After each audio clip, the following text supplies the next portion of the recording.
ராமலிங்க அடிகளார் அவர்களுடைய வாழ்க்கை வரலாற பார்க்க போறோம். ராமலிங்க அடிகளார் தென்னார்காடு மாவட்டத்தில் மருதூர் என்னும் கிராமத்தில் ராமையா பிள்ளை சின்னம்மாள் தம்பதியருக்கு 5வது மகனாக பிறந்தவர். இவர் பிறந்த தேதி 5/10/1823. சிறு வயதிலேயே தந்தையை இழந்தவர் வள்ளலார். இவர் 2ஆம் வகுப்பு வரைதான் படித்தார். எனினும் ஆன்ம ஞானத்தில் தன்னிகரற்று விளங்கினார். இதனாலேயே இவரை ஓதாது உணர்ந்தார் என்று அழைப்பார்கள். முருகனின் அருளால் இவர் கவி பாடும் ஆற்றலை பெற்றார். இல்லற இன்பங்களை வெறுத்து துறவியானார். 1867 சத்திய தருமசாலையை அமைத்தார். இன்றும் அந்த சபை அணையா அடுப்பாக இயங்கி வருகின்றது. இவர் ஆன்மநேய ஒருமைப்பாட்டுரிமை என்ற சித்தாந்தத்தையும் மேற்கொண்டார். மேலும் அருட்பெருஞ்சோதி தனிப்பெருங்கருணை அருட்பெருஞ்சோதி என்ற புனித முழக்கத்தையும் பசித்திரு தனித்திரு விழித்திரு என்ற 3 தாரக மந்திரங்களையும் கூறி உலகை நல்வழிப்படுத்தினார்.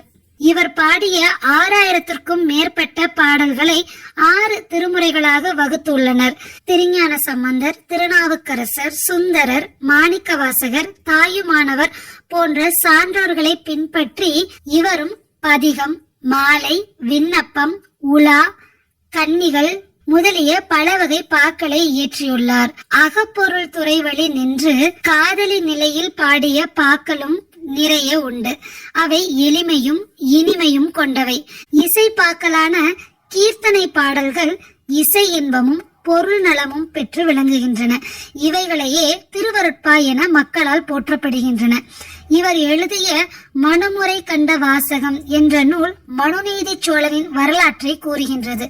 ஜீவகாருண்யத்தின் சிறப்பை விவரிக்கும் நூலாக ஜீவகாருண்ய ஒழுக்கம் என்ற நூலையும் இவர் இயற்றியுள்ளார்.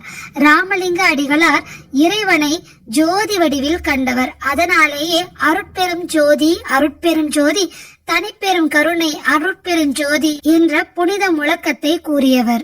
சமரச சன்மார்க்கமும் ஜீவகாருண்யமும் இவரது கொள்கையாகும். இவர் சாதி சமய வேறுபாடுகளை வெறுத்தார். அன்றைய சைவர்களில் பலர் ராமலிங்க அடிகளாரின் கொள்கைகளை ஏற்றுக்கொள்ளாவிட்டாலும் தொழுவூர் வேலாயுத முதலியாரை போன்றோர் ராமலிங்க அடிகளார் ஏற்றி வைத்த அருட்பெருஞ்சோதி விளக்கை அணையாமல் காத்து வருகின்றனர். அடிகளாரின் பெயரிலுள்ள ராமலிங்க மிஷன் என்னும் நிறுவனம் இவரது கொள்கைகளை வெளியுலகுக்கு எடுத்துணர்த்த முயன்று வருகிறது.